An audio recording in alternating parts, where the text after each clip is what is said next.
आपका और मेरा संबंध ऐसे है जैसे चांद और चकोर का। आपको पता है बच्चों, चकोर पक्षी चांद को एकटक निहारता रहता है।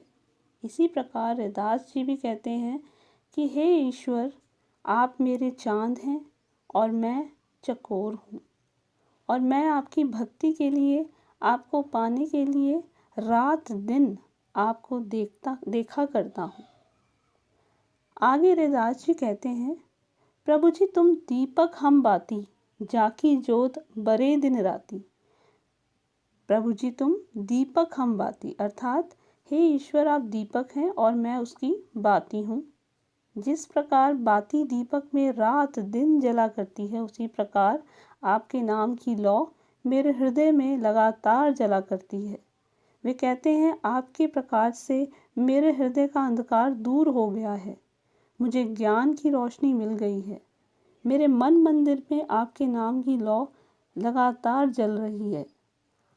आगे कवि कहते हैं, प्रभु जी तुम मोती हम धागा, जैसे सोनहि मिलत सुहागा। अर्थात रैदास जी ईश्वर की तुलना मोती से करते हुए कहते हैं कि हे प्रभु, आप एक स्वच्छ मोती के समान हैं और मैं तो धागा हूँ। जिस प्रकार कीमती मोती को धागे में पिरोने से उस धागे का महत्व बढ़ जाता है, ठीक उसी प्रकार मेरा महत्व भी आपके संपर्क में रहने से बढ़ जाता है। मेरा और आपका संबंध तो ठीक ऐसा ही है जैसे सोना और सुहागा। सुहागा एक प्रकार का रसायन है जिसके कारण सोने की चमक बढ़ जाती है। सोने को सुहागे के साथ मिलने पर सोने की कांति, सोने की चमक बढ़ जाती है। ठीक उसी प्रकार हे ईश्वर, आपके संपर्क में रहने से मैं भी शुद्ध और पवित्र हो गया हूँ।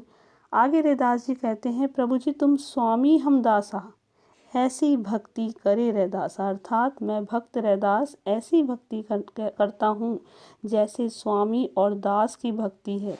इसमें वे अपने दास्य भाव को प्रकट करते हुए कहते हैं कि जिस प्रकार कोई दास अपने मालिक के लिए अपना सर्वस्व उठाने के लिए तैयार रहता है, ठीक उसी प्रकार यह रैदास भी आपका दास है। आपके लिए वह अपना सर्वस्व अर्पण करना चाहता है।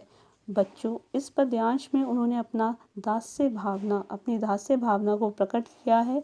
साथ ही ये बताया है कि अगर आप चंदन हैं तो मैं पानी हूँ, अगर आप काले बादल हैं तो मैं जंगल का वो मोर हूँ जो आपको देखकर प्रसन्न होकर नाचने लगता है। अगर आप दीपक हैं तो मैं बाती हूँ, और आप अगर मोती हैं तो उसको पिरोने वाला धागा मैं हूँ। अर्थात मेरा और आपका संबंध अटूट है जो टूट नहीं सकता। हम दोनों ऐसे हैं जिन्हें अलग नहीं किया जा सकता है।